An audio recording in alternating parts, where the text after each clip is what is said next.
Bueno, pues iniciamos aquí, saludos, iniciamos aquí la segunda conversación de este encuentro, Conversaciones sobre Europa, que organiza la Asociación de Periodistas Europeos. En este caso hablaremos de la Europa sostenible y lo hacemos con Miguel Arias Cañete, que es comisario europeo de Energía y Acción por el Cambio Climático. Saludos, muy buenos días. Muy buenos días.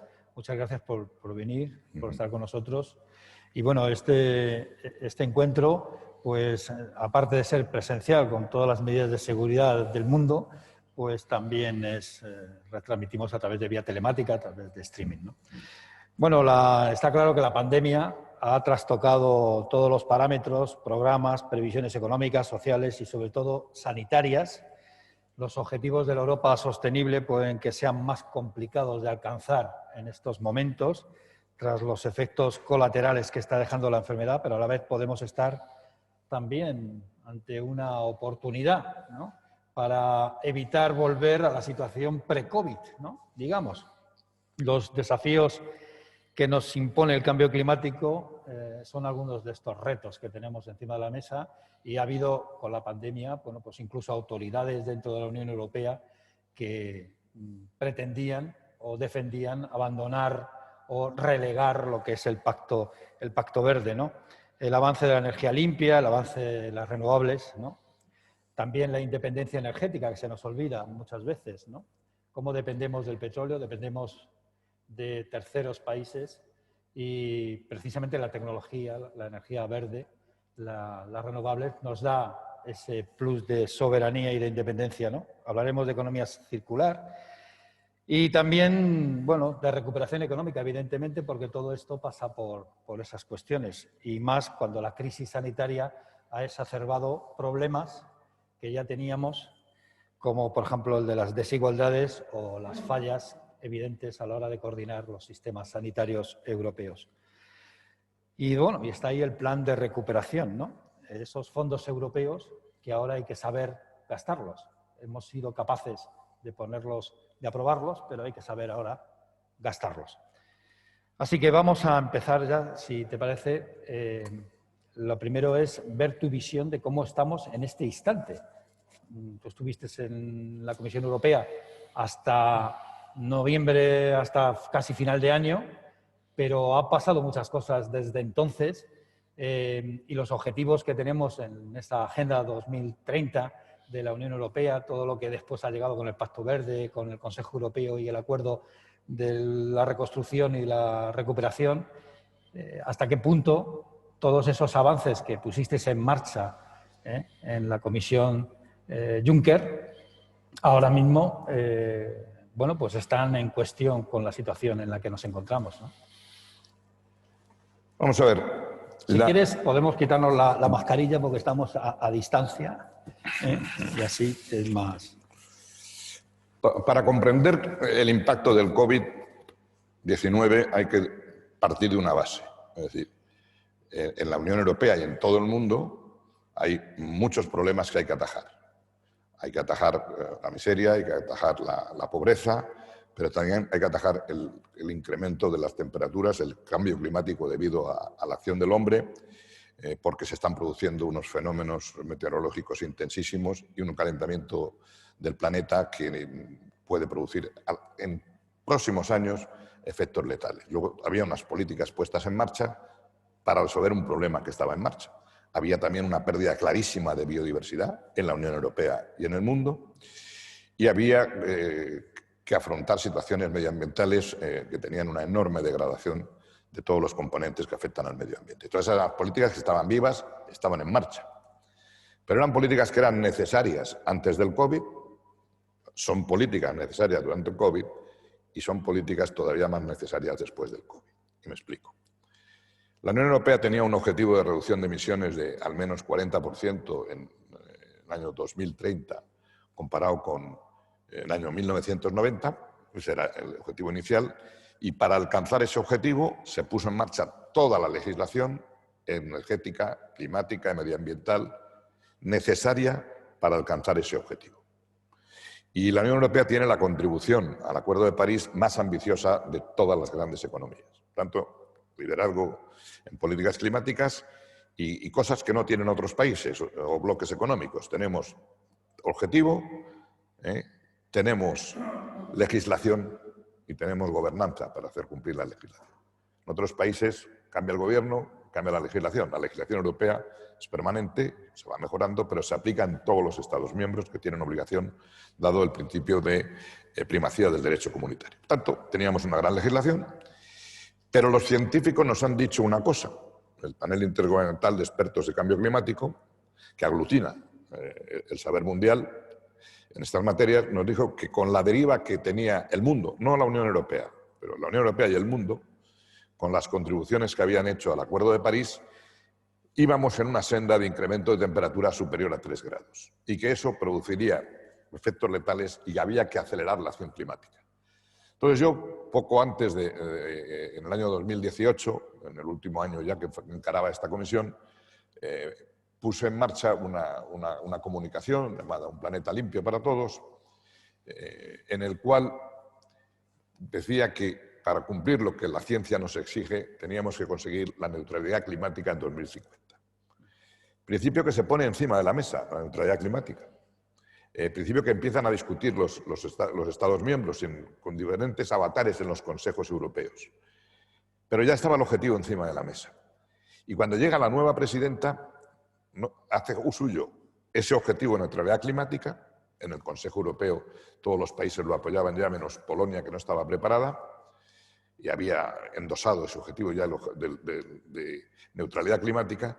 Y la presidenta von der Leyen, en todos los documentos legislativos y no legislativos que ha presentado, no solo ha puesto en marcha la neutralidad climática en 2050, sino que ha dicho que para conseguirla en 2030 nuestras emisiones hay que reducirlas al menos en un 55% respecto de las de 1990. Es decir, y esa es la legislación que se ha producido durante el COVID. A lo largo del COVID se ha puesto la ley verde, la ley del clima europea, que mete en legislación vinculante, un reglamento a todos los Estados miembros ese objetivo.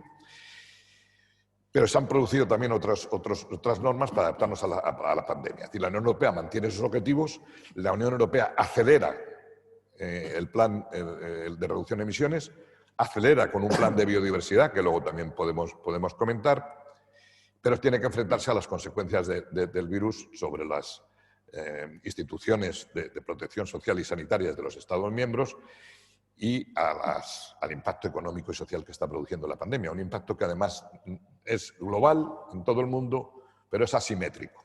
Hay países como España que tienen, o Italia, que al tener una fuerte dependencia de sectores como el turismo y otros similares, pues tienen mucho más impacto negativo económico. Por eso la Comisión Europea ha adaptado sus marcos financieros plurianuales, que están en discusión ahora mismo, y ha puesto en marcha un plan de recuperación económica para el COVID, que también está encima de la mesa en discusión también en el seno del Consejo Europeo y del Parlamento Europeo. Por lo tanto, las políticas climáticas y las políticas de sostenibilidad mantienen su plena vigencia.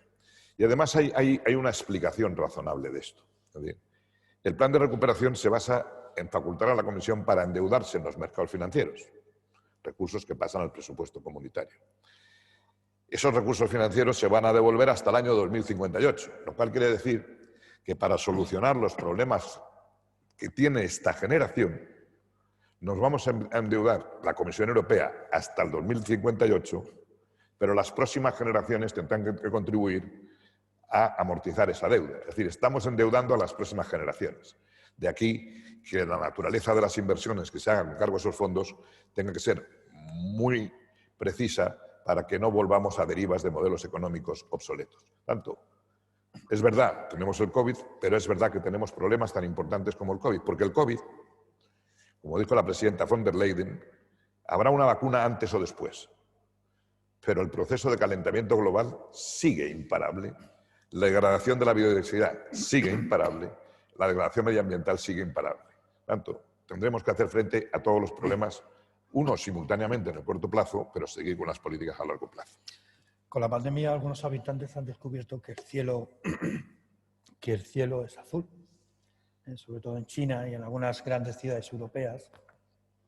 Con la pandemia ha desaparecido la boina, por ejemplo, en Madrid, también en otras ciudades españolas. Pero la historia nos dice que tras una crisis de estas características, después hay una intensidad tremenda en el consumo. La ministra de Economía habla de la V asimétrica, la V de la recuperación.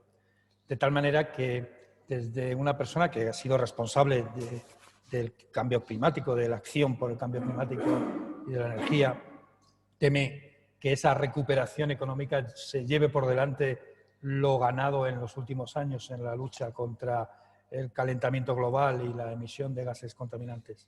Bueno, lo primero hay que decir que esta crisis no es igual que crisis financieras económicas anteriores. Las crisis del 2009 tenían unas causas muy específicas, las burbujas inmobiliarias estaban allí y de esas crisis se podía salir más rápidamente.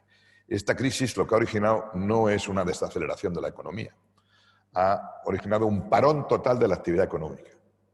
Y eso produce un efecto mucho más complejo, porque cuando hay un parón total, no es que haya empresas que subsisten al ralentí y luego aceleran, es que hay muchas empresas que desaparecen. Y por eso es fundamental que ahora que Europa se va a mostrar solidaria y que nos va a dar unos fondos para la recuperación, en forma de subvenciones, a fondo perdido, la inversión tiene que ser en actividades, primero, que sean sostenibles, que estén de acuerdo con el Pacto Verde Europeo, que esté de acuerdo con las estrategias de digitalización, que dinamicen el empleo y que creen una economía distinta del modelo económico anterior. Es decir, tenemos unos instrumentos muy potentes que pueden permitir que la recuperación se acelere y que además sea permanente en el tiempo. Pero eso requiere unas políticas económicas muy claras. Si hacemos unas políticas de gasto a corto, que no generan infraestructuras que van a rendir en el futuro, si no cambiamos todo nuestro sistema de generación de energía, si no cambiamos todo nuestro sistema de movilidad, si no reducimos los costes energéticos de las empresas, en definitiva, pues veremos lo que ocurre. Pero yo confío, este es un gran país con una gran capacidad de recuperación. Requiere gobiernos que tengan las ideas muy claras y además tenemos el paraguas de la Unión Europea, porque el plan de recuperación no es un plan que se da sin ninguna condición aneja. El plan de recuperación tiene una serie de condiciones, los Estados tienen que presentar un plan, la Comisión tiene que evaluarlo, hay unos criterios de evaluación que se están discutiendo en este momento, hay Estados como España que quieren condiciones más laxas, hay otros Estados que quieren condiciones más duras, pero en todo caso la Comisión va a evaluar esos planes y el Consejo Europeo los tiene que aprobar. Y si luego además hay algún país que cree que los fondos se están utilizando mal, se puede llevar el tema al Consejo Europeo. Es decir, sí, lo que es el freno, ¿no? Ese es un freno de mano de garantía, ¿no?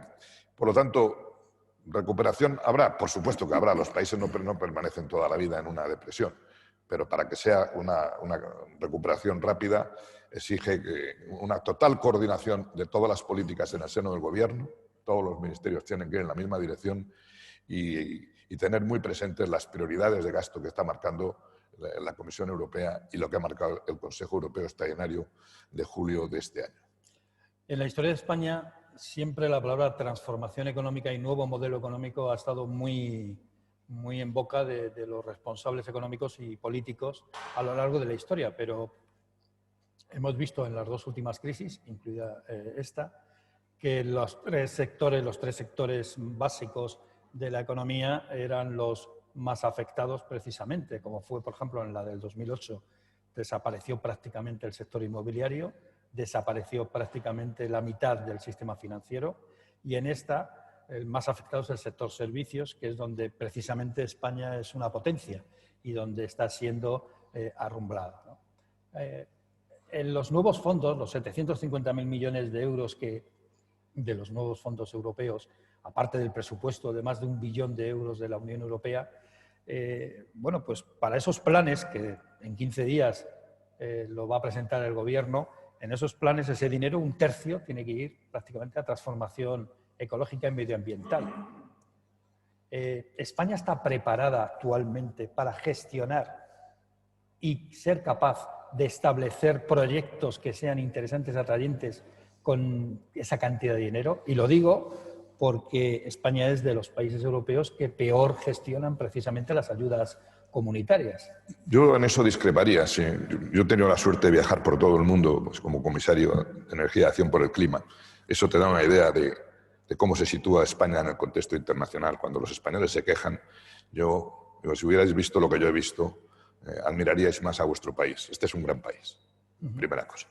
Segundo, las ayudas europeas que nos han dado desde nuestra entrada en la Unión Europea en el año 1986, en España se han hecho ingentes infraestructuras y además se han visualizado, porque las carreteras tienen siempre las estrellitas de la Unión Europea, el FEDER, el Fondo de Cohesión que han financiado el proyecto. En los aeropuertos se ve que las terminales de la T4, Barcelona, todas, el AVE, todas se han hecho con los fondos estructurales. Muchos países no ves lo mismo. Y muchos países que están en el mismo esquema que España.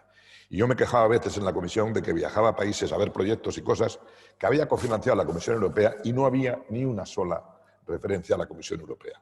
La infraestructura era del gobierno de allí y no existía Europa. En España no se ha dado esa coyuntura. Pero ahora estamos en una situación más compleja, porque es que antes del COVID ya estábamos en un cambio de modelo económico. Es decir, a partir del momento que discutimos la neutralidad climática, eso implica una transición energética que abandona los combustibles fósiles progresivamente, porque es transición, y va a desarrollar un modelo basado en energías limpias, en energías como las energías renovables, una movilidad sostenible basada en vehículos eléctricos, de hidrógeno o de nuevas tecnologías. O sea, el modelo económico existe y va a suponer un cambio importante. Pero yo cuando lanzamos la idea de neutralidad climática puse también otra idea que ahora está muy de moda, que es la transición social justa. Porque esta revolución en la producción de energía por otras formas produce cambios en muchos sectores. El sector extractivo del carbón tiene grandes impactos, pero la industria del automóvil, que está basada en el motor de combustión interna, tiene que pasar a una movilidad sostenible con motores, vehículos eléctricos o vehículos conectados o vehículos autónomos. Es decir, hay una revolución y con la energía de las industrias producida por fuentes también limpias. Por lo tanto, el modelo económico ya está en marcha. Lo que hace falta es que un país utilice los fondos que se van a recibir en esta ocasión para acelerar los modelos económicos. España tiene un Plan Nacional Integrado de Energía-Clima, que ha sido objeto de análisis por la Comisión a nivel europeo. Luego comentaré algo de cuál es el resultado y pronto darán el análisis de cada plan, de cada Estado en particular. Pero capacidad se tiene si todo el gobierno se coordina para apuntar a ese nuevo modelo económico. Si el gasto se dilapida, por ejemplo, como planes estos de temas que luego no producen riqueza, pues estaríamos haciendo dos cosas: retrasando la recuperación económica y trasladando a las generaciones futuras el costo de la recuperación. Pero nos va a llegar, sobre todo en los 3 primeros años, una cantidad considerable de dinero que todo el mundo parece como que va a ser la gran salvación de este país, pero hay cosas para ponerlo en su lugar o para establecer relaciones, ¿no? 140.000 millones de euros es una cantidad ingente, pero es lo que nos gastamos en pensiones en un año, o es lo que han ahorrado los españoles, el doble. O sea, los españoles han ahorrado en este periodo de COVID 70.000 millones, es decir, la mitad de lo que nos llegaría de Europa. Para ser eficientes, lo que dices, que hay que ser eficientes para no ser un plan E, ¿dónde habría que invertir? ¿Cuáles son los 3 o 4 objetivos iniciales rápidos para que sea un motor, un tractor que arrastre al resto de la Yo creo que hay una inversión inicial que hay que hacer, porque en este momento la prioridad es garantizar la seguridad de los ciudadanos. Por tanto, tenemos que invertir en infraestructuras de sanidad y de prevención importantes. Aquí se ha visto las carencias que tienen los sistemas, la carencia que tiene el sistema de asistencia primaria. Se han visto muchas carencias. Cuando se haga el análisis de esta crisis sosegadamente, se van a ver muchas cosas que hay que mejorar. Y por lo tanto, lo primero es dotar a los españoles de un sistema sanitario capaz de aguantar cualquier embate de futuras pandemias, porque a partir de ahora las pandemias son globales. Todo el mundo se mueve, la movilidad es extrema, las tarifas low cost de los aviones hacen que todo el mundo esté moviéndose por todo el mundo y, por lo tanto, los virus no conocen fronteras. A partir de ahora, y hay que estar preparado para eso. Y ese es uno de los puntos. El segundo es muy claro, todo el tema del Pacto Verde Europeo. Toda la apuesta por las renovables y una apuesta muy clara por la eficiencia energética. La mejor energía es la que no se consume. La energía que no se consume no va al recibo. Por lo tanto, alivia la pobreza energética. Y la eficiencia energética tiene una ventaja sobre otros productos o megaproyectos. Son proyectos pequeños. Es decir, mejorar un edificio de una comunidad de vecinos, incrementando su aislamiento, colocando techos solares y haciendo que consuma menos energía para calentar agua y tenga buenos aislamientos para no tener que usar elementos de refrigeración, es una política muy eficaz, pero además una política que se implementa a través de empresas locales, porque el que monta la ventana es un tío del pueblo. Por lo tanto, hay una gran ocasión de hacer un gran plan de renovación de edificios en nuestro país y en toda la Unión Europea. El 70% de los edificios europeos son ineficaces, tanto energéticamente, y son una fuente de consumo de energía que no son precisamente limpias en este momento porque las renovables cubren un espacio. Por tanto, primer área, desde luego, aumentar la eficiencia energética del país. Y eso hay toda clase de acciones y toda clase de proyectos que se pueden establecer en el territorio. Segundo área es favorecer las energías renovables, que no solo es utilizar esos recursos en facilitar al sector privado el desarrollo de renovables, es hacer una revisión de toda la legislación administrativa que pone trabas al desarrollo de las renovables. ¿Por qué tarda un estudio de impacto todo lo que tarda? ¿Por qué tardan las licencias urbanísticas? El objetivo de renovables, luego hablaremos de él, se va a incrementar, sin duda, en esta Unión Europea. Si se sube al 55% la ambición de reducir emisiones de gases de efecto invernadero, hay que subir las renovables y hay que subir la eficiencia energética. Por tanto, va a haber objetivos más altos sectoriales. Y esos el Gobierno tiene que analizar por qué no se producen. En eficiencia energética cabe una acción muy directa presupuestaria. Pero probablemente en el desarrollo renovable lo que hace falta son marcos estables, sistemas racionales de retribuir las energías renovables, simplificación administrativa y muchas más cosas. Y el tercero es la digitalización. Toda España, hemos visto con el teletrabajo, necesita banda ancha hasta en un pueblo de 100 habitantes. O sea, hay que colocar la banda ancha en toda España y digitalizar las redes de transmisión de energía, digitalizar todos los procesos productivos. Y ahí hay un área inmensa para invertir. Por lo tanto, son muy claros. Y las guidelines, las orientaciones que la Comisión Europea está dando para los planes van en esa dirección. Entonces, basta leer las orientaciones de la Comisión para saber lo que serían inversiones razonables. Pero aquí hay que tener en cuenta una cosa. El sector privado no es el que va a hacer la gran revolución, es el sector público. Perdón, va a ser el sector privado.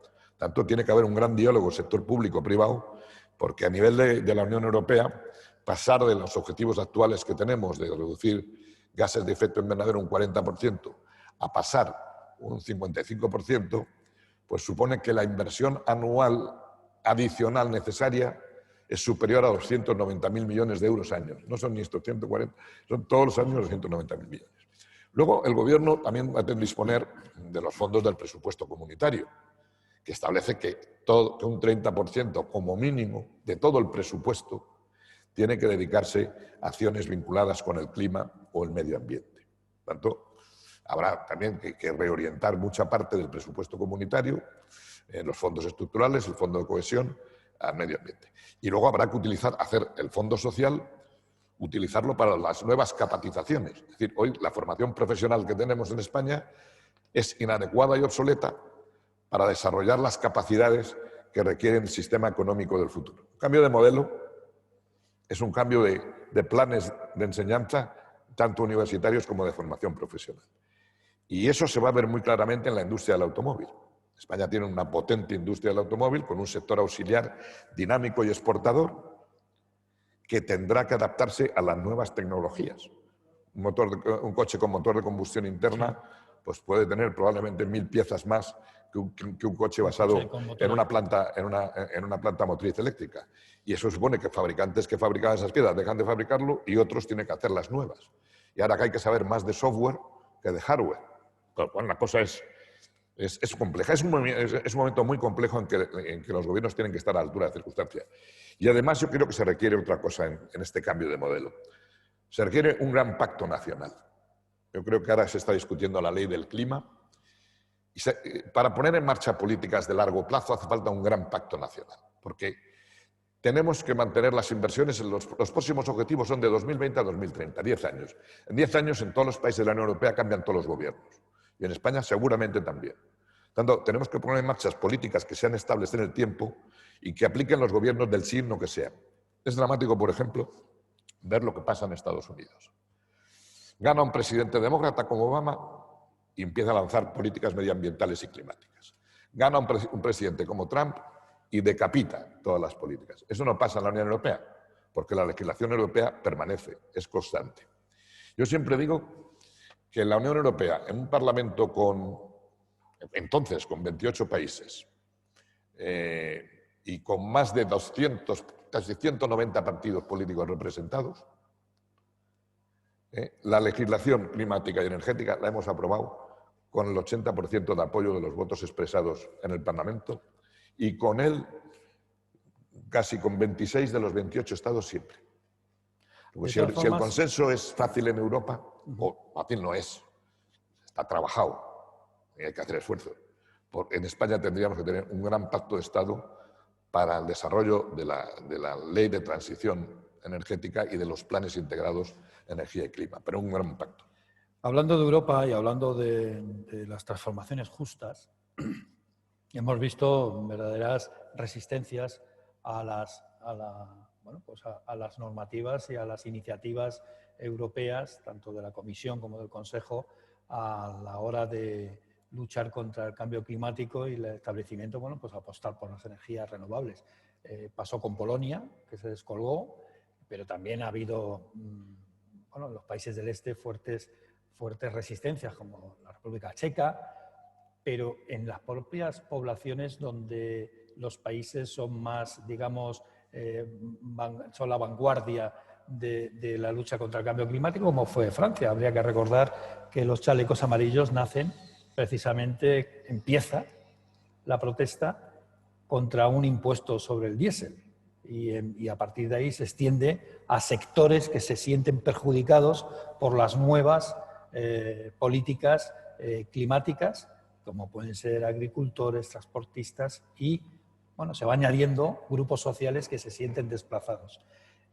Eso de la transformación justa está muy bien, pero en un país como España, que va a terminar el año con un 20% de parados y que siempre estamos hablando de la formación profesional, que siempre estamos hablando de la formación dual, ¿cómo hacemos una transformación justa para poder absorber a todas las personas y no crear verde igual a algo que sea negativo? Que sería tremendo, terrible. Vamos a ver, aquí yo quiero decir tres cosas en este tema. La primera es que a nivel europeo, cuando se hacen los eurobarómetros, se le preguntan a la gente, ¿considera que el cambio climático es un problema importante que tenemos que atajar? La respuesta es masiva, casi un 90%. Si les preguntan si es el más importante, pues casi un 70%. O sea, allí y en España, estamos en un momento en que la conciencia del ciudadano, primero de que el cambio climático es una realidad. Los últimos 5 veranos, los más calurosos de la historia, se está vendimiando por todas partes en el mes de agosto, cuando las vendimias empezaban en septiembre.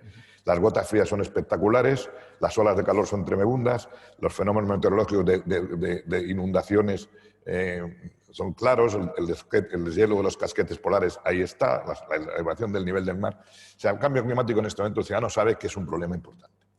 Segundo problema es que nuestro modelo económico se ha quedado obsoleto, porque como competimos en un mundo global, si mantenemos este mismo modelo, pues va a haber países que son más competitivos que nosotros, y todo lo que estamos viendo en la siderurgia y todo lo que estamos viendo en muchas industrias es que con el modelo actual la Unión Europea ha perdido competitividad.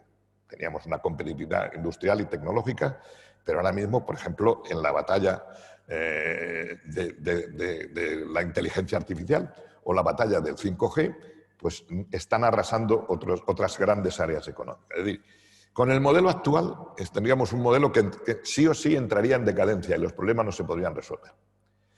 El cambio de modelo lo que abre son nuevas oportunidades, que hay que estar a la vanguardia, porque abre nueva innovación, nuevas tecnologías, nuevos sectores industriales en que nosotros seremos competitivos. Siempre hay resistencia al cambio. Y por eso, mi primera llamada de atención es, oiga, si todo el mundo dice que me quede como estoy, dentro de unos años el nivel de pobreza de España sería espectacular y el de paro ni qué decir. Tanto hay que hacer un cambio. Primero hay que hacer una transición energética y ambiental. Transiciones que se hace en varios años. Lo que la ciencia nos dice es que tenemos que en 2050 tener la neutralidad de carbono, de emisiones de CO2, a nivel global. Y entre 2060 y 2070 la neutralidad climática, que es el balance cero de gases de efecto invernadero, que además del CO2 hay otros como el óxido nitroso o el metano. Eso es lo que nos dice la ciencia. La Unión Europea, ¿qué ha hecho con la propuesta de una neutralidad climática en 2050? Acelerar para tener el liderazgo tecnológico, porque llegar a balance cero de emisiones en 2050 va a obligar a las universidades e investigadores europeos a desarrollar nuevas tecnologías en que estemos a la vanguardia. Pongo un ejemplo. En motor de combustión interna, en motor diésel, la Unión Europea era líder mundial. Pero otros empezaron a desarrollar baterías, otros empezaron a hacer vehículos eléctricos, y llegó un momento que cuando un ayuntamiento español quería electrificar el transporte y quería comprar autobuses, y hacía un concurso público, descubría que todos los autobuses que podía comprar eran chinos. Un ejemplo muy chiquitito, pero que pone en evidencia un gran problema. Pues ahora tenemos que revertir la situación y lo han hecho. Las compañías se adelantan. Volkswagen se resistía como gato panza arriba a cambiar su modelo de motor de combustión interna, sobre todo el diésel, que hacía los diésel tecnológicamente más sofisticados del mundo. Pasó el tema del Dieselgate, del fraude en los sistemas para comprobar las verificaciones. Y de pronto han cambiado el chip y está desarrollando motores eléctricos y vehículos eléctricos a gran velocidad. Luego el cambio se está ya produciendo. Lo que hace falta es montarse en ese cambio y liderar el cambio. Entre medias se producen los problemas económicos y sociales. Y entre medias hay que industrializar o generar empleo en áreas que van a verse muy afectadas. Por eso se puso en marcha la idea del plan de transición justa, y que también se está discutiendo ahora por el Congreso y el Parlamento. La Comisión quería cerca de 44.000 millones de euros, el Parlamento Europeo quería una cifra muy superior y el Consejo Europeo había puesto encima de la mesa 17.500 millones de euros. Eso, pues normalmente hará que los países que más se resisten pues puedan aceptar con más flexibilidad estas propuestas. Pero el proceso es imparable. La neutralidad climática ya está en un reglamento, en un proyecto de ley en el Parlamento Europeo, y el 55% ya está en marcha. Y el propio Parlamento Europeo, en vez del 55%, su Comisión de Medio Ambiente quiere el 60%. Es decir, estamos en un proceso europeo imparable que lo que no se puede uno es resistir, sino liderarlo y aprovecharse de sus beneficios. Supone un gran cambio. Y como todo gran cambio de mentalidad, afecta a la población, que se siente más segura con lo ya conocido. Pero este no es un salto a lo desconocido. Lo que ya se sabe es que como no saltes, pues te va a pillar el toro. Y entonces no hay más remedio que afrontar un nuevo modelo económico y social. Para ese nuevo modelo económico y social también sería interesante que las propias autoridades y responsables políticos también se lo crean. Y le voy a poner un ejemplo. Y se lo lean. Y se lo lean. Porque no hay nadie, ningún político se niega, ninguna autoridad política se niega a la lucha contra el cambio climático, o al menos que esté en el poder, ¿no? Pero sorprende que, por ejemplo, en España, 8 comunidades autónomas hayan dejado pasar el plazo para poder implementar las ayudas al automóvil eléctrico. Y eso ocurrió la semana pasada. Y entonces te sorprende que el discurso central sea la lucha contra los gases de efecto invernadero, la lucha contra el cambio climático, pero después, a la hora de la verdad, esa administración, la burocracia, la falta de, bueno, pues, de saber estar en el momento y saber aprovechar las oportunidades, pues te llega a que pierdes 8 comunidades autónomas el plazo para las ayudas. Aquí, en lo del automóvil, me gustaría saber hasta qué punto España tiene posibilidades de liderar esa transición, o nos vamos a quedar, como siempre nos ha ocurrido, con los coches pequeños de escaso valor añadido, de menor valor añadido, y no los vehículos que son los que van a abrir el camino, como pasa con, bueno, pues por el hecho de no tener precisamente ninguna sede multinacional en nuestro país, ¿no? Vamos a ver, los fabricantes de automóviles hoy día es un sector que está muy concentrado en grandes multinacionales. no hay fabricantes nacionales de automóviles, son todos multinacionales que están en todo el mundo. Cuando una multinacional establece una planta en una localización, pues busca apoyo de las administraciones públicas en primer lugar y en segundo lugar busca que esa fábrica sea muy productiva y muy competitiva. España tiene muy buena fama internacionalmente como un país en que sus fábricas tienen alta productividad por la capacitación de los trabajadores y por lo tanto hemos atraído muchos modelos durante muchos años. Si hacemos las cosas bien y preparamos nuestra fuerza laboral para el futuro, poniéndolos al día, con un perfeccionamiento continuo de sus conocimientos, poniendo en marcha toda la formación profesional del futuro, estaremos en condiciones de ofrecer a esas inversiones a esa fábrica. En segundo lugar, el automóvil eléctrico o el hidrógeno pues requieren baterías o pilas de hidrógeno. Y en el mundo de las baterías, en este momento vamos a las megafactorías, no a baterías pequeñas, porque para desarrollar el vehículo eléctrico el componente más caro es la batería. Es muy curioso que en este momento los fabricantes de baterías del mundo pues están en Japón, Corea y China. Y la producción europea pues es simbólica, puede llegar al 5%. Por tanto, algo de lo que hay que apostar es una contradicción. Es decir, luchamos por las energías renovables porque es una manera de controlar nuestra independencia y autonomía energética, que eso es una de las cosas que se nos olvidan, que estamos enganchados a tubos de gas con la Rusia de Putin o con Argelia. Nosotros con Argelia. Nosotros con Argelia, pero no dejamos de estar dependiendo de países que son, bueno, pues más o menos estables o incluso adversarios, como es el caso de la Rusia de Putin. Y en cambio, bueno, pues las energías renovables nos dan esa autonomía, nos da esa independencia energética, nos da esa soberanía, pero la perdemos después, resulta que la perdemos en el transporte porque somos incapaces de hacer fábricas de baterías en este continente. Ahora se ha puesto en marcha por la Comisión Europea una iniciativa sobre baterías y grandes plataformas para aunar los esfuerzos de los fabricantes europeos y hacer estas megafactorías, y hay en marcha alguna, pero van a ser necesarias, porque no vamos a estar toda la vida con las baterías de ion litio, pasaremos a baterías de nueva generación, de última generación, y además baterías que sean reciclables, absolutamente, porque vamos a una economía totalmente circular. Por tanto, ahí hay un desafío donde hay países que están apoyando esta instalación de las megafactorías en su territorio, y es un espacio que no debe perder España. Luego, es verdad que tenemos una dependencia energética superior al 55% en este momento.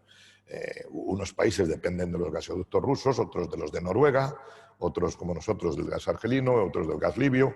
Es decir, que tenemos una interconexión, pero con un vector de energía que es el gas, que tiene un cierto recorrido. En el 2050 no vamos a tener prácticamente combustibles fósiles. Habrá combustibles fósiles para la industria petroquímica, para las industrias químicas, como material para los procesos productivos.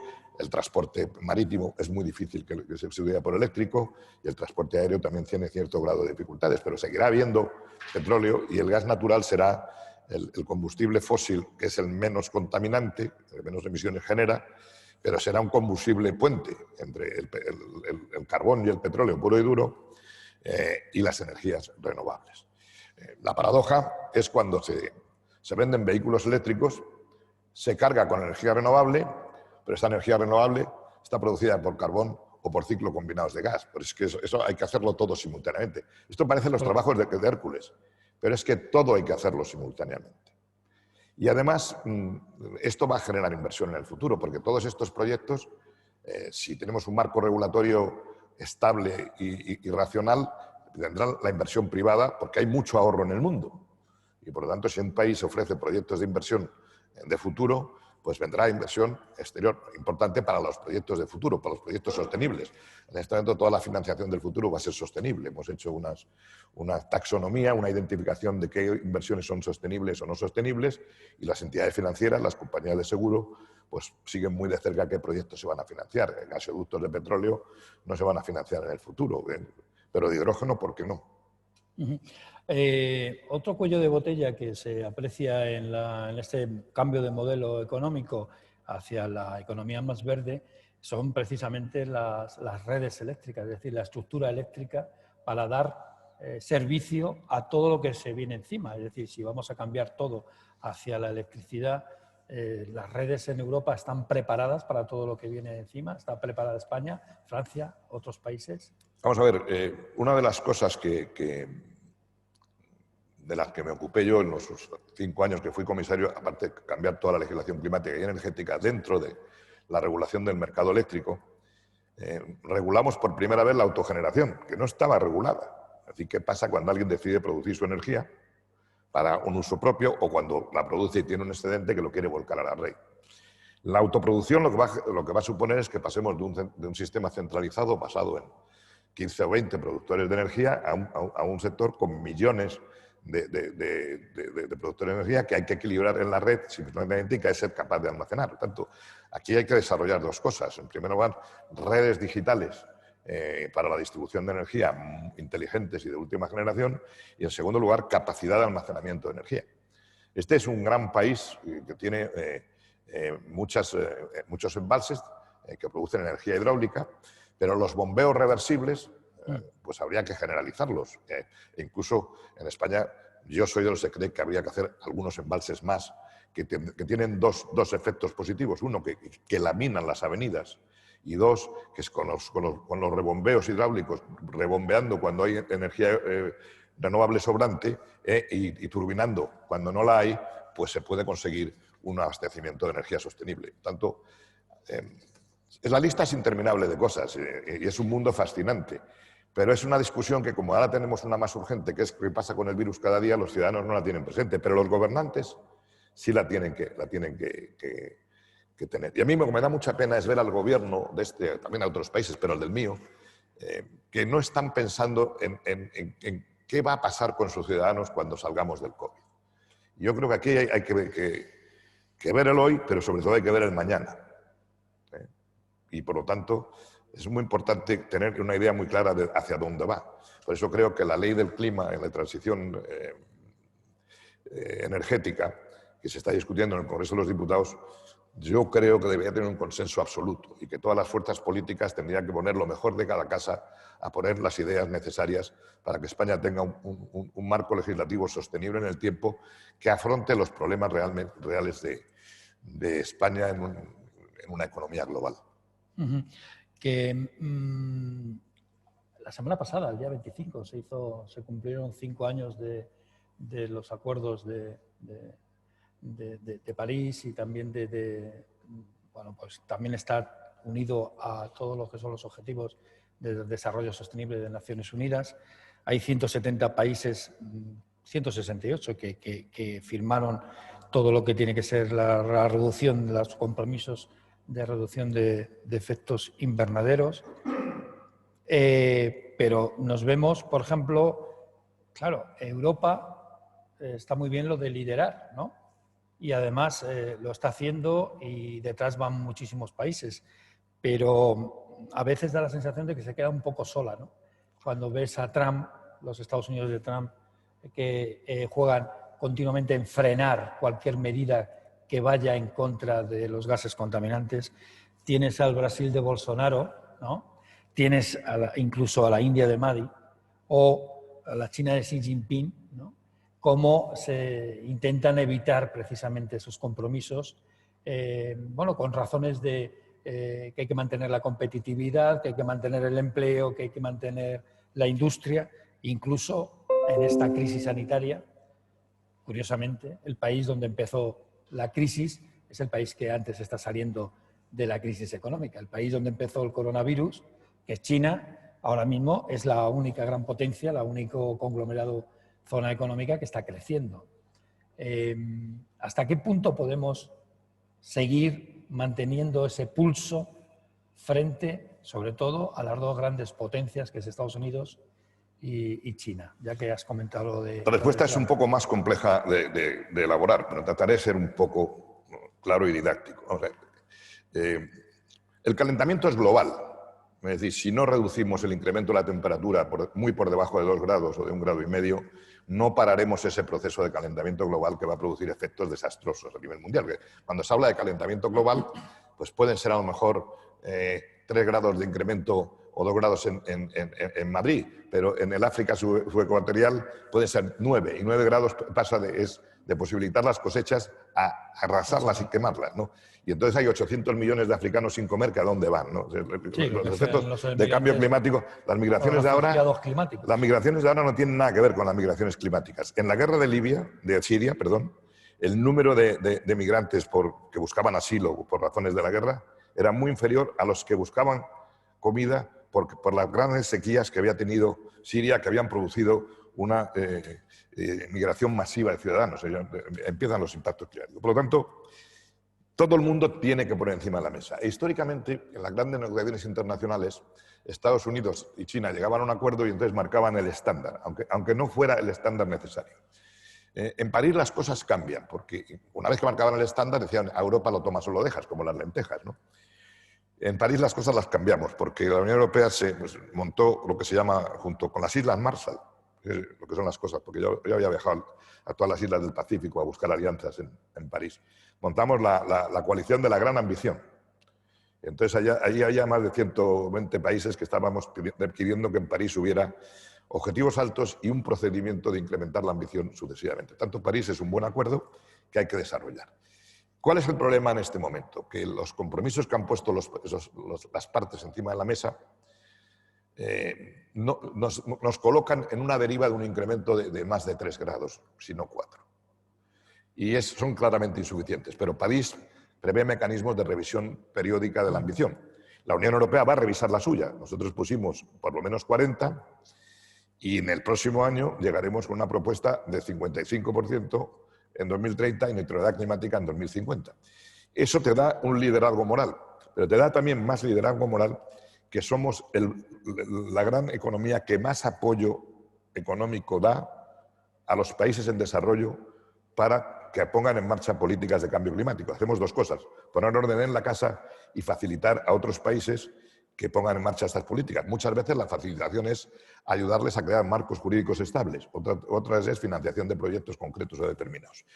Por lo tanto, pero eso te da liderazgo, pero solo somos el 10% o menos de las emisiones globales mundiales y cada vez somos menos porcentaje.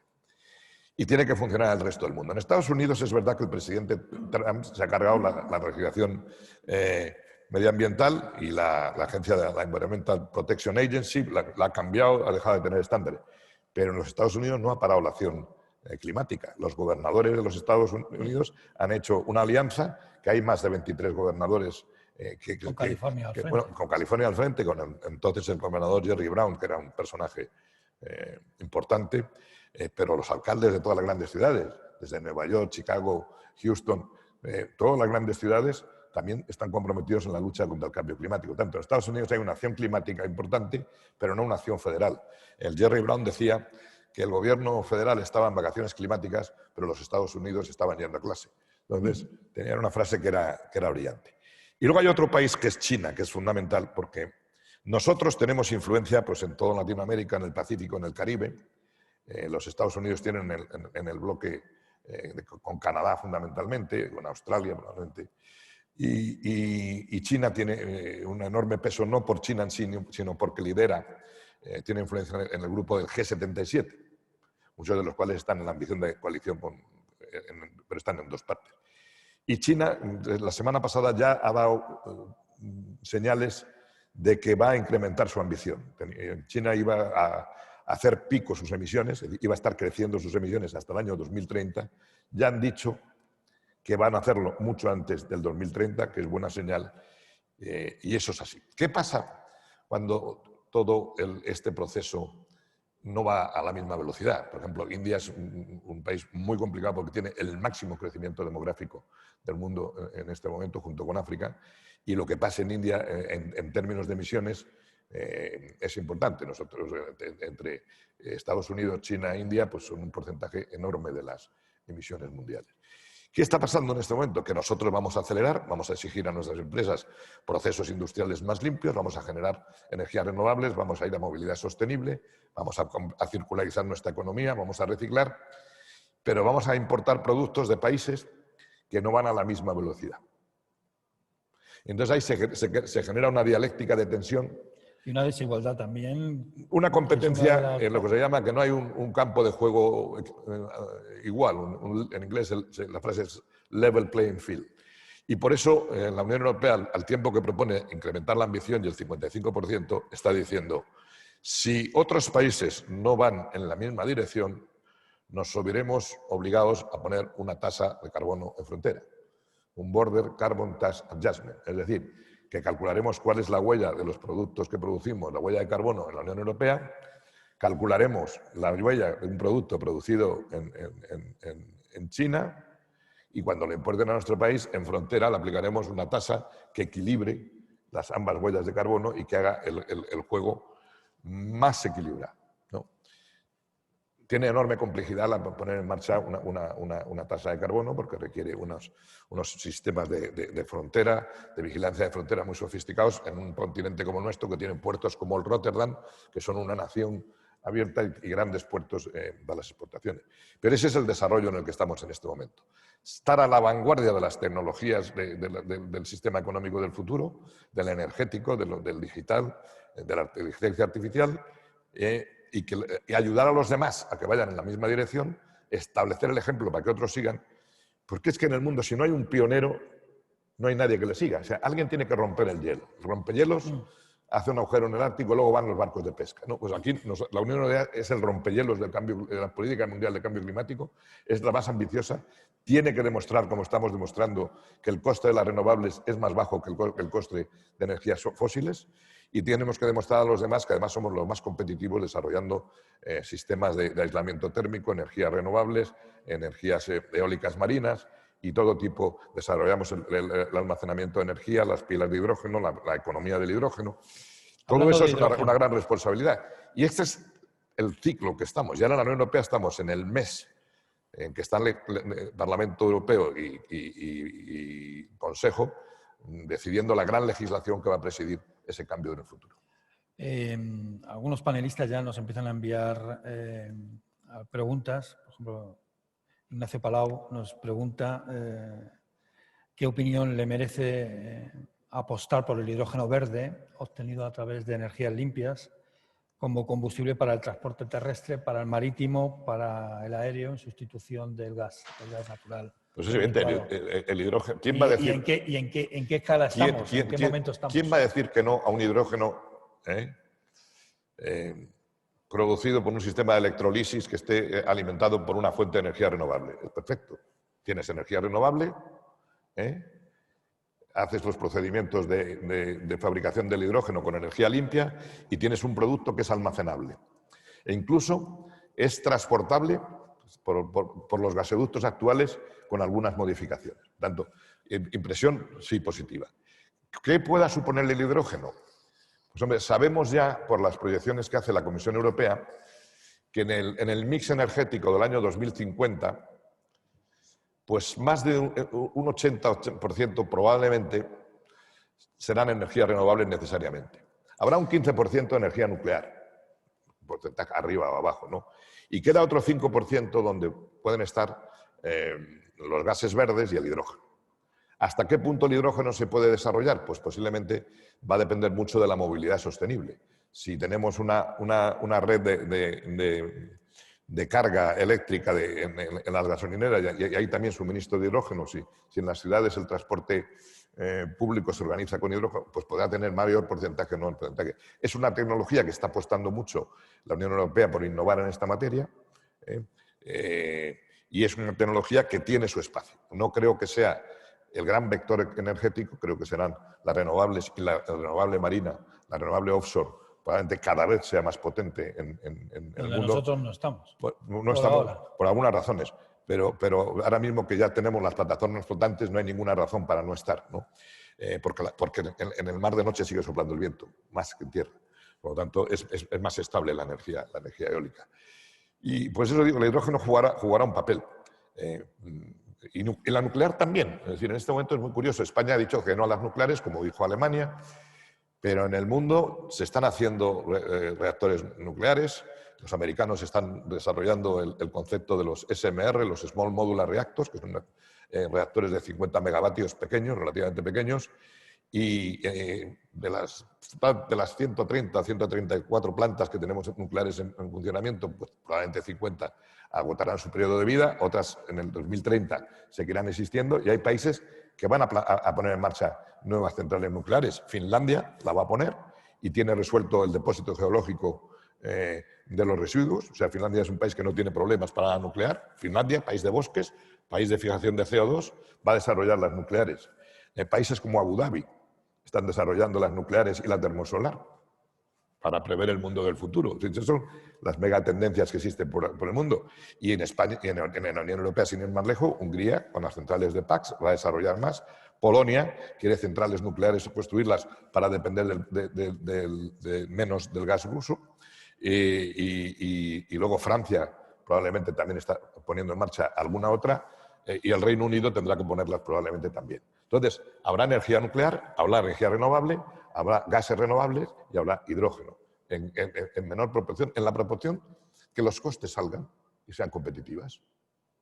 O en la proporción de que sea necesario para alcanzar los estándares de emisiones y CO2 y de óxido nitroso que se van imponiendo cada vez más altos y que no lo podrán hacer los combustibles fósiles tradicionales. Pedro González, de Atalayar, pregunta: ¿cree factible que en la recuperación no vuelvan a enquistarse los viejos vicios? Por ejemplo, que el turismo no vuelva a ser uno de los sectores cuyo crecimiento desbocado es sinónimo de destrucción de costas, contaminación de espacios naturales y consumos elevados y enormes de energía y no una energía precisamente limpia. Bueno, España sí que es un país que tiene, como todos los países, un gran potencial de incrementar la eficiencia energética. En el sector turístico, en hoteles, albergues, es absolutamente posible hacer enormes mejoras para hacer sostenibles esos hoteles y que tengan una huella de carbono muy baja, además de que tengan aislamientos y tengan todos los ayuntamientos que requiere la eficiencia energética. Por lo tanto, se puede tener un turismo de calidad. Después, las leyes de costas que están en vigor, aunque algunos las critiquen, pues protegen perfectamente el litoral. Y ya no se podrán hacer las cosas que se hicieron en el pasado. O sea, nadie lo puede hacer porque está protegida por zonas de dominio público la costa española y no se pueden hacer barbaridades como se han visto.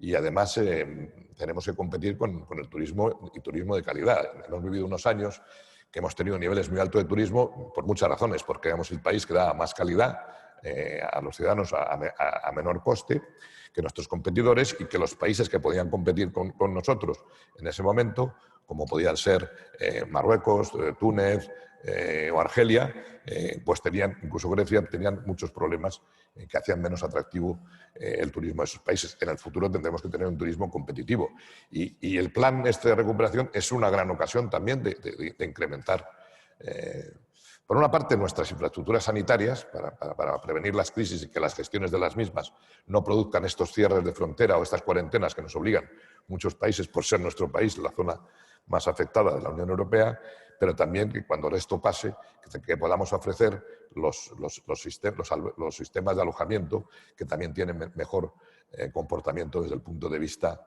de sostenibilidad. Ha hablado también de la ley de costas, precisamente en lo de la ley del clima. El Gobierno es donde quiere incidir o empezar ahí con la ley de costas, precisamente, que en su etapa pues también hubo ahí bastante polémica, ¿no? Evidentemente, las leyes que son complejas de hacer siempre generan polémica, y por eso muchas veces lo que se hace es no legislar. Pero yo no soy de los que cree que las cosas cuando eres ministro las grabas en piedra y es como el monasterio del Escorial, intocable. Eso lo hacía Juan de Herrera, que era un genio. Como yo no me considero un genio, no creo que mi ley sea la única a hacer. Lo que pasa es que muchas veces cuando se proponen modificaciones, que suenan muy bien, luego se ven las consecuencias económicas y se dice, voy a hacer esto. Te das cuenta que tienes que cerrar todas las conserveras que hay en España. ¿Por qué? Porque las conserveras han estado toda la vida al lado de las lonjas pesqueras y en la costa española, ¿no? Entonces la gente, hombre, qué barbaridad, ¿cómo vamos a hacer esto? O sea que hay que medir mucho las consecuencias, pero yo lo que quiero es que esa sea una buena ley, creo que es que sea una ley que tenga el consenso de todo el mundo para que se aplique y no la están cambiando como otra. Digan a uno cambio, tu ley de costas no me gusta. Como la criticó en su momento, ahora la tengo que cambiar. Al margen de que sea buena, mala o regular. Pero como se hacen campañas durante los temas, pero ya le digo que yo no soy de los que cree que lo que uno ha hecho es inmutable, ni en broma. Solo espero que la mutación sea para bien. Ya que he hablado de las conserveras, me viene bien para hablar de la agricultura, de la silvicultura, que también tiene mucho que decir en el mundo del cambio climático, todo lo que tiene que ver la gestión de los bosques, lo que tiene que ver, bueno, en su época como comisario, lo del aceite de palma fue una de las cosas que estuvo en candelero y, bueno, pues establecieron normativa para luchar precisamente contra la deforestación. El tema de los alimentos es importante porque, bueno, se ha visto claramente en esta crisis sanitaria. Quizá el sector agroindustrial, el sector agrario español, es el que mejor ha funcionado, de tal manera que con todos los problemas de confinamiento, de limitación de movimientos, de restricciones, no ha faltado nunca, los supermercados siempre han estado llenos. Yo siempre dije que España tenía un gran sistema agroalimentario y además a lo largo de años que fui ministro, vi cómo España iba desarrollando una agroindustria muy potente. Yo cuando tenía que pelearme por las agendas del presidente con su gabinete, siempre insistía mucho al gabinete que el presidente del gobierno fuera a ver las industrias agroalimentarias, porque es un área en que somos punteros en el mundo. Y exportamos productos de calidad a todos los países. Por lo tanto, tenemos una industria muy potente. Durante la pandemia es una industria, es un sector que ha seguido funcionando al 100%. Ha tenido dificultades para la recolección, por falta de mano de obra, por los problemas de movilidad, pero luego se han solucionado. Por tanto, es un sector estratégico. Y la Unión Europea es un sector que quiere que siga siendo estratégico, pero quiere que también sea más sostenible. Por lo tanto, en este momento ha lanzado la Comisión Europea una estrategia que se llama De la granja a la mesa, donde quiere incrementar la superficie europea de agricultura ecológica hasta un 25%, donde quiere reducir el uso de fertilizantes y pesticidas, el uso de antimicrobianos en la alimentación y poner en marcha toda una serie de estrategias. Luego, en el Plan de Recuperación Europeo de la Biodiversidad, está previsto, como objetivo 2030, plantar 3.000 millones de árboles. Y ahí hay una gran oportunidad en España para entrar y para financiar programas de reforestación, aprovechando también los fondos que vengan europeos, porque el sector agrario tiene una característica, no solo es que ha funcionado como un reloj, sino que es el sector que las plantas fijan CO2 en el suelo. Es decir, es un sector que contribuye a reducir emisiones. Por una parte las emite y por otra las reduce. El objetivo para el sector agrario a nivel comunitario es que tenga un balance cero entre emisiones. Los demás sectores todos emiten y el agrario contribuye a reducir emisiones. Y además se incrementan los sumideros de carbono con plantaciones adecuadas y con una política inteligente de forestación, pues tenemos un sector que desde el punto de vista de sostenibilidad medioambiental es un sector importante. Hace falta ahora, que se está negociando la política agraria común, pues que el gobierno español negocie una PAC adecuada a las características de este sector español y suficiente para mantener este carácter de liderazgo que tenemos en el mundo agroalimentario. Tanto es un sector que ha funcionado muy bien, que tiene que seguir funcionando muy bien, pero la gente cada vez quiere alimentos de calidad, seguros, sostenibles. Y hay que avanzar mucho en todo lo que es la cadena de producción, el transporte y el envasado. Si se va a un supermercado y se ven los envases, la multiplicidad de envases que tiene un producto, y luego se piensa en términos de recuperación, pues, sí, lo de la economía circular. No, pero es que no es una broma, no es una broma, porque la huella de carbono del alimento a lo largo del tiempo, claro, si tiene una cosa de papel, tiene un celofán, luego tiene un plástico, y luego te dan una bolsa de plástico para llevártelo, entonces vas añadiendo elementos que tienen huella de carbono. Y eso es un área que la Comisión está reflexionando en el marco de sus planes de economía circular, cómo podemos mejorar también la cadena de alimentación para conseguir una menor huella de carbono a lo largo de toda la cadena. Óscar pregunta por qué, bueno, eso lo de la desigualdad de trato o la justicia entre países a la hora de enfrentarse precisamente al cambio climático. ¿Por qué países que tienen una huella de carbono insignificante al final tienen que asumir prácticamente el mismo costo que otros que sí que son realmente contaminantes, ¿no? Vamos a ver, la Unión Europea en sus objetivos que tenemos de emisiones tiene objetivos vinculantes a nivel global, pero no tiene objetivos vinculantes a nivel nacional, tiene un sistema de gobernanza. Pero cuando establecemos los objetivos vinculantes a nivel global, hay que distribuir los esfuerzos entre los países, ¿no? Tenemos un reglamento que se llama en inglés el effort sharing, que es el reglamento de distribución de esfuerzos, en el que a los países, para llegar al 40% global, se les exigen mayores esfuerzos o menores esfuerzos en función de su capacidad. Por ejemplo, un país que tiene una renta per cápita muy alta como Luxemburgo, tiene unos enormes excedentes presupuestarios. Pues pedirle a Luxemburgo que elimine sus emisiones en los sectores que no están cubiertos por los mercados de derecho de emisión. Ahora explico lo de los mercados de derecho de emisión. Hay dos sistemas para reducir emisiones. Primero, los mercados de derecho de emisión. Si te pasas de tu límite, tienes que comprar derechos de emisión en las subastas, y eso vale un dinero, y eso incentiva a reducir emisiones en los sectores industriales e intensivos en energía. Hay 11.000 establecimientos en la Unión Europea. Y los que no están en ese sector del mercado de emisión, que son la agricultura, los edificios, el transporte y la gestión de residuos, en esos hay objetivo nacional para todos los sectores globales. Y van desde cero, que es Bulgaria, hasta una reducción del 40%, que es Luxemburgo, o es Suecia, o es Dinamarca. Y luego Alemania y Francia 30 y tantos, y España 26. ¿Por qué? Porque tiene una capacidad limitada de invertir y de reducir sus emisiones, y por eso tiene un reglamento de reparto de esfuerzos de esa naturaleza. Posiblemente ahora, con el nuevo objetivo más ambicioso, habrá que reajustar los esfuerzos. Porque la reducción de emisiones hay que hacerla en términos de coste-eficacia. Entonces hay costes y eficacia, pero hay países que no pueden afrontar los costes. Tanto hay una desigualdad, pero que eso es justicia distributiva. Hay una desigualdad justa. Ya que habla de justicia redistributiva, muchos piensan que los impuestos son justicia redistributiva o son un sistema de redistribuir la riqueza a través del Estado, a través de las políticas públicas. Ha hablado de la tasa en frontera para los productos fabricados con una huella de carbono superiores, y esa tasa o ese arancel, ese impuesto, vendría a equilibrar, ¿no?, la situación. Miguel Ángel pregunta, ¿por qué no otras tasas para, por ejemplo, en el dumping social, en derechos, en pensiones? Bueno, hay países donde ni siquiera existen los sindicatos y los derechos laborales, esto lo digo yo, y son competidores durísimos de la economía europea. Yo no soy un experto en materia de tasación internacional y de impuestos así internacionales.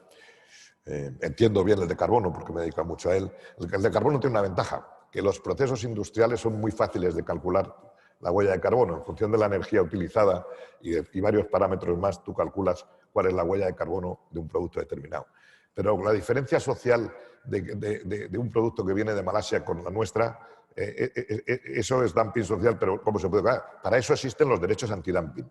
Eso se tiene que liderar en el seno de la Organización Mundial de Comercio. Están perfectamente regulados los derechos antidumping y las restricciones a las importaciones. Por lo tanto, la huella de carbono es un caso autónomo. Todo el resto de técnicas comerciales que contribuyan a vender un producto por debajo de su costo, pero si los países demuestran que lo producen a su costo, a un costo determinado, entonces no te están haciendo dumping, sino que están siendo más competitivos que tú. Entonces es más sofisticado. Pero eso se hace en el marco de los derechos antidumping, en el marco de los tratados comerciales con esos países, que a unos se les permite exportar productos, a otros no, y en el marco de la negociación internacional que hace la Comisión Europea para hacer acuerdos internacionales con terceros países, que se pondera mucho la apertura de fronteras, qué efectos genera en función de los costes en origen y en función de diversos parámetros. Lo que sí se hace, y se está haciendo cada vez más, es exigir a esos países los mismos estándares sanitarios que los nuestros, de seguridad alimentaria. Es decir, en la Organización Mundial de Comercio sí que está permitido que si nosotros tenemos prohibido determinadas dosis de pesticidas en los alimentos o determinado producto, tenemos topes máximos, cuando se hagan importaciones de terceros países se les pueda impedir las importaciones por no respetar esos marcos. Entonces hay distintos sistemas de tratar. Tenemos los derechos de carbono, tenemos los derechos antidumping, tenemos la posibilidad de restringir por razones de salud pública. Hay una panoplia de temas. Y luego el poner la imposición de fiscalidad tiene un problema en la Unión Europea, que los temas de fiscalidad se rigen por la regla de la unanimidad. Tienen cierta complejidad. Tanto, no ha habido una reforma fiscal comunitaria para que haya recursos propios los más potentes de la Unión Europea, porque eso requiere unas mayorías muy importantes que hacen más complicado el tema. Una pregunta algo más genérica. ¿Cómo puede Europa avanzar en cuestiones climáticas y otros asuntos relevantes cuando algunos de sus miembros no parecen estar muy dispuestos a remar en la misma dirección e incluso ni siquiera asumen los principios y valores fundacionales de la Unión Europea? Eso es uno de los riesgos que están ahí dentro de la propia Unión. Vamos a ver, la Unión Europea es un proyecto complejo que siempre tenía alguna tensión. En materia climática, cuando lanzamos la idea de la neutralidad climática, yo personalmente le dije a mi equipo, oye, esto va a costar mucho sacarlo, esto no va a ser fácil, esto es nuevo. Y entonces empezamos a rodarla. En los primeros consejos de ministros que había, pues había como 11 ministros del llamado Green Growth Group, del Grupo Verde de Crecimiento, que eran muy favorables a la idea, otros ministros que no la veían tan bien y otros que se abstenían y no se pronunciaban. Pero cuando fuimos al Consejo Europeo, en el Consejo Europeo, en el primero hubo 24 países que dieron su visto bueno a más ambición climática, a la neutralidad climática y a lo que ello comporta. Y en el último, en el que hubo en diciembre de 2019, 28 países dijeron que adelante con los faroles y Polonia dijo que no estaba en condiciones en la actualidad para afrontar ese objetivo. Ahora se ha ido a un reglamento comunitario, donde el objetivo de neutralidad climática está allí. Por lo tanto, aunque haya un país que diga que no, pues probablemente la neutralidad climática será un reglamento comunitario de obligado cumplimiento para todo el mundo. ¿A Polonia qué se le va a hacer? Pues con cargo al Fondo de Transición Justa, apoyarle toda la reconversión necesaria de su sector del carbón. Hay que comprender las circunstancias de Polonia. Polonia no es un país cualquiera en términos de mix energético. Polonia, además, y desde el punto de vista político, en Polonia solidaridad nace en los astilleros de Gdansk y en las minas de carbón de Silesia. O sea, todo el movimiento político polaco tiene un origen muy vinculado a energías de carácter fósiles, ¿no? Y el sentimiento no es el mismo que cerrar una mina en Alemania. No es igual el tema. Por lo tanto, por eso fue un parlamentario polaco, Jerzy Buzek, el primero que puso la idea del Fondo de Transición Justa metida en el presupuesto europeo. Y ahora ya se discute el reglamento del Fondo de Transición y la dotación financiera del fondo. Va a haber un fondo para eso específico que puede resolver ese problema. Quizá la pregunta iba más allá de... el Estado de Derecho. Sí, durante los 5 últimos años hemos visto problemas de derivas de presidentes que han forzado el Estado de Derecho y que han colocado a sus países en una situación que si fueran países candidatos no entrarían en la Unión Europea. Es decir, les pasaría lo mismo que le puede pasar a otros que en este momento están en la lista de espera, ¿no? Y ese es un problema que tiene la Unión Europea, porque la reacción frente a eso es doble, las capacidades que tiene la Unión Europea, si se logran las mayorías cualificadas para eso, necesarias. La supresión del derecho de voto en el Consejo y la paralización de los fondos estructurales, ¿no? Por lo tanto, hay instrumentos, lo que pasa es que todavía no se han puesto en marcha y la Comisión ha intentado abrir procedimientos ante el Tribunal de Justicia y llevar esto por una secuencia de negociación bilateral y de acción jurídica simultánea para conseguir que se apliquen. No estamos exentos de problemas en la Unión Europea. No estamos exentos porque hay países que no marchan por el mismo camino, por la misma dirección, y hay otros directamente que se marchan, como es el caso del Reino Unido. Esta semana, precisamente... pero el Reino Unido es un Estado de Derecho. Sí, es un Estado de Derecho. Con división de poderes. Aunque su primer ministro acaba de anunciar que va a saltarse un acuerdo internacional que es una ley normativa del Reino Unido como acuerdo internacional que es. Y me gustaría... Pacta sunt servanda, y yo creo que un Brexit duro, sin salida, sin acuerdo de salida, pues puede generar muchísimas tensiones. pero un Brexit sin acuerdo de salida y sin negociación de otro acuerdo, pues es malo siempre, ¿no? Yo creo que el Reino Unido no calibra el impacto sobre su economía que tiene una salida abrupta de la Unión Europea.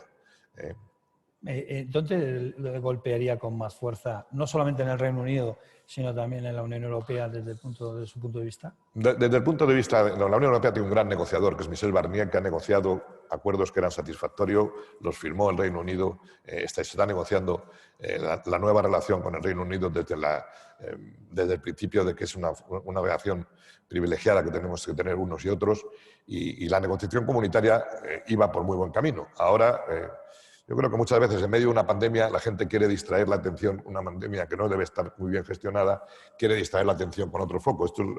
Hay muchos especialistas en el mundo en estas cosas. Pero es un foco muy caro para el país. Y yo espero que no lleguemos a la hora cero de la salida abrupta completamente, porque sería muy malo para el Reino Unido y desde luego no sería positivo para la Unión Europea. Pero la Unión Europea está en mejores condiciones de capear ese temporal. Ya que dice lo de que hay mucha distracción en esto de la COVID, ¿no? También nos está pasando aquí, ¿no?